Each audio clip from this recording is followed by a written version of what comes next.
tudo o que você sabe de você mesmo por experiência são elementos que vêm e passam. Todas as suas impressões sensíveis vêm e passam. Os seus estados anímicos vêm e passam. E até as sínteses que você tenta fazer da sua biografia também vêm e passam, tá certo?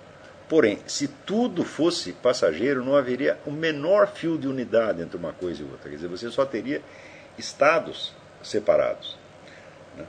A tendência geral da nossa cultura é achar que não existe nada além desses estados. Quer dizer, que você, em cima disso, você cria uma ilusão chamada o seu eu, você cria uma falsa, um arremedo de unidade, como se você fosse um personagem.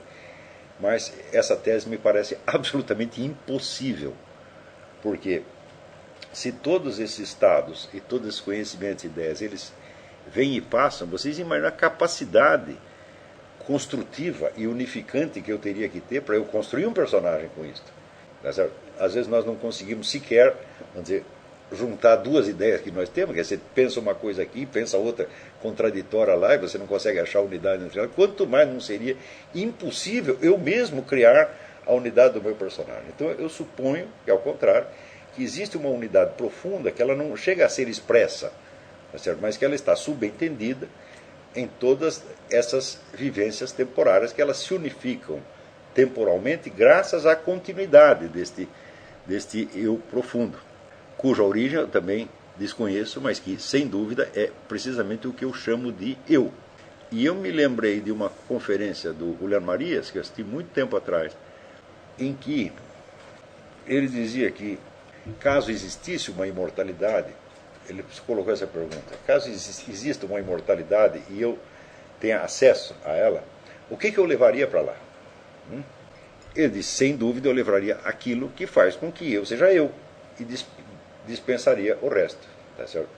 Ora, mas o que faz que você seja você não é nenhuma das experiências que você teve, não é a sucessão de estados, não é a sucessão de ideias, não é o fluxo de palavras, não é nada. É vamos dizer, uma espécie de fio da meada que está por trás de tudo isso e que continua constante e que permite que você, se lembrando do que você era aos 3 anos, você sinta a mesma unidade pessoal. Quer dizer, eu era eu naquele tempo. Quer dizer, eu me reconheço no que eu me recordo de mim naquela época e sei que era o mesmo que está aqui agora, tá certo?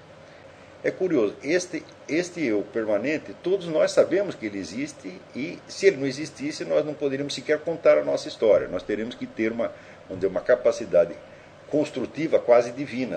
Isso sim seria um milagre. Quer dizer, eu, né, só tendo vivências separadas, atomísticas, né, eu consigo, com a minha força criativa, inventar um personagem que se sobrepõe a tudo isso. Eu acho isso tão utópico, tão louco, tá certo? Quer dizer, o caráter fragmentário da sua experiência, o sujeito primeiro afirma o caráter fragmentário da sua experiência e depois diz que você o unificou. Eu digo, como? Se eu só tenho experiências fragmentárias, como é que eu poderia unificar tudo isto? Isso é absolutamente contraditório e impossível. Quer dizer, um pobre bichinho solto num fluxo de experiências atomísticas, né, ele por si mesmo inventa uma forma transcendente, uma forma a priori de entendimento e se unifica a si próprio com isso aí. Eu digo, não dá para fazer. Quer dizer, se eu já não fosse eu mesmo antes da minha experiência, eu não poderia ter experiência nenhuma. Então, vamos dizer, a unidade profunda do eu é a condição de toda a experiência. E esta unidade, você pode, vamos dizer, usar o termo kantiano, ela é transcendental no sentido de que ela é necessária para que você tenha experiência, mas você só toma consciência dela ao refletir retroativamente sobre a experiência. Porém, na hora que você reflete, você vê que você está refletindo sobre algo que estava dentro da experiência e que sempre esteve ali. E que, de certo modo, é mais real do que todo o fluxo das experiências que vieram e passaram. Então vamos chamar, vamos dizer, esse sentimento do eu profundo. Talvez a palavra não seja exatamente essa, mas é o que me ocorre no momento.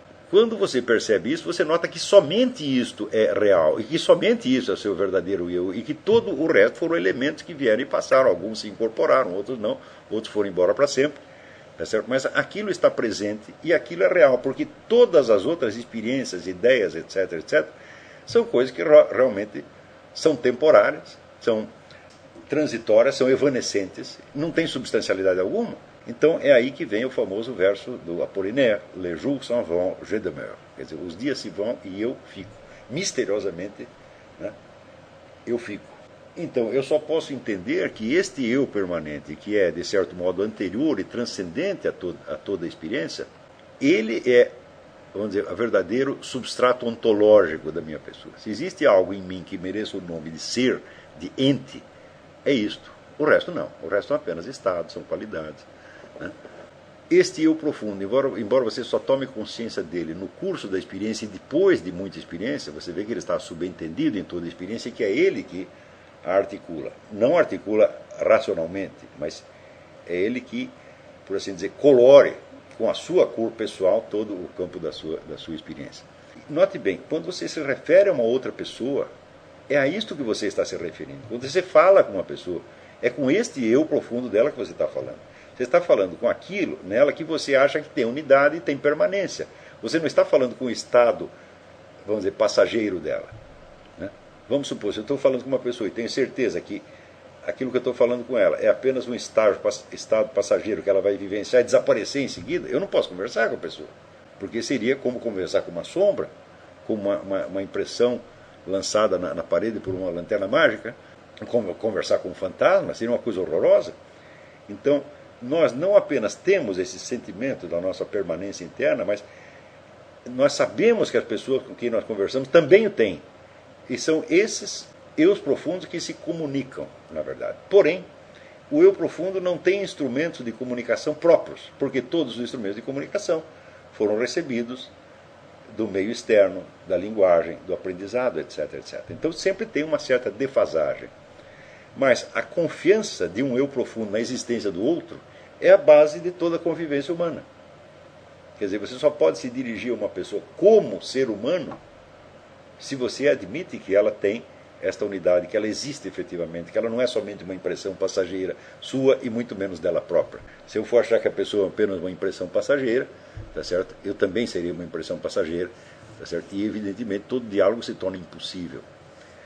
Diz que René Descartes, às vezes olhava pela janela e via as pessoas andando, e ele diz: que prova eu tenho de que essas pessoas têm alguma existência interior, que não são apenas máquinas que estão se movendo, etc, etc. E, bom, esse é um estado evidentemente patológico. Eu não sou capaz de olhar as pessoas assim, nem por um momento. Tá certo? Quer dizer, eu teria que me colocar numa altura divina e dizer: não, só eu tenho vida interior, não é isso? Só eu tenho subjetividade e os outros todos são apenas bonecos que estão se movendo. Eu tentei, eu não consigo me colocar nesta posição, nem por um segundo que seja. E para Descartes era uma experiência habitual. Então ele custava acreditar que os outros existiam como focos ativos de consciência, de sentimento, etc, etc, etc. Né? Então, esta consciência desse eu permanente, ela pode ser reativada diariamente. Você pode sempre se lembrar disso aí. Quer dizer, lembrar-se de quem você é verdadeiramente.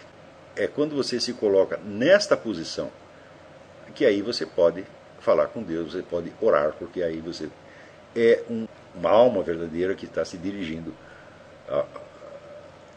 ao Espírito Eterno. Então você tem que ter alguma substancialidade para você falar com Deus, né? Senão, não.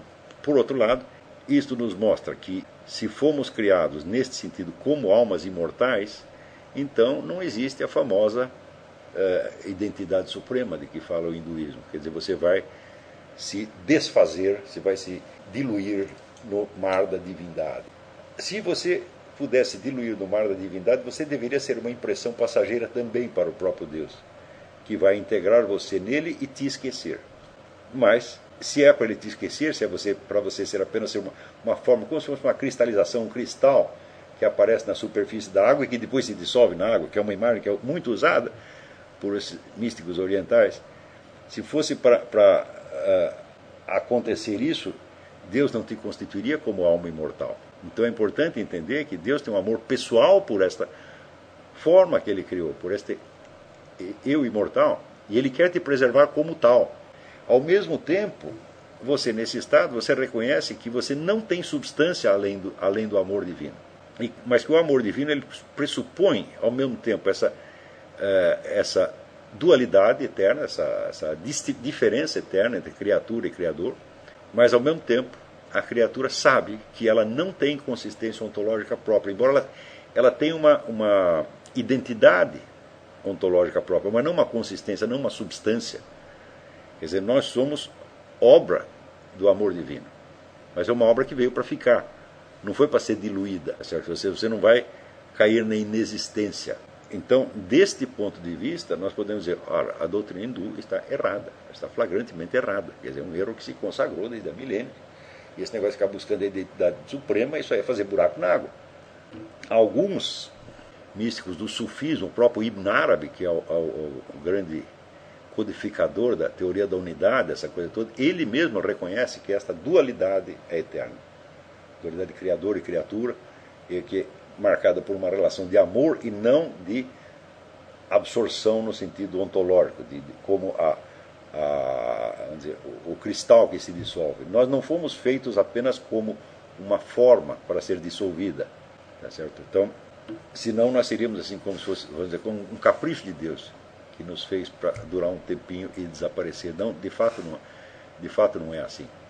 Porém, para entender isso é preciso você se colocar do ponto de vista do sentimento profundo do eu que acompanha você desde que você nasceu e que permanece idêntico a si mesmo, como uma melodia sem fim, ao longo de todas as experiências que você vai vivendo. Tá certo? Eu digo, olha, a tomada de consciência disso é um treco maravilhoso. Não há coisa mais importante na vida do que isso.